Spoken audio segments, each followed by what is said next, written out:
Anak ka ng pu. Anak ka ng pu. Dahil basahin mo ng 3 minutes to. Anak ka ng pu. Oh. Saan 300 plus plus na ako. Oh, hindi. Oh, basahin mo nga. Oh. Basahin mo pa. Dali.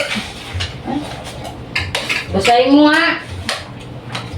Sinulat ni Grace.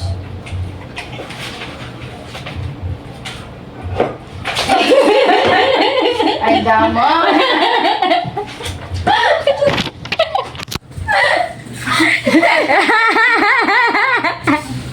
It's a wrap! Ano, nabasa mo na? Nabasa mo na? Hintay niyo pa talaga ako kumain. Di ba nalata? Gusto mo makaganti. Ganti tayo sa mga para naluwas. Babasa na ako. Mag-inamos ka lang na. Kaya wala umupo dito, di ba? Kaya pala yung dito sa upuan. Kala mo eh. Si Salvi Jane, no? Akala ko may nilatubig to, magkakapit ka ulit.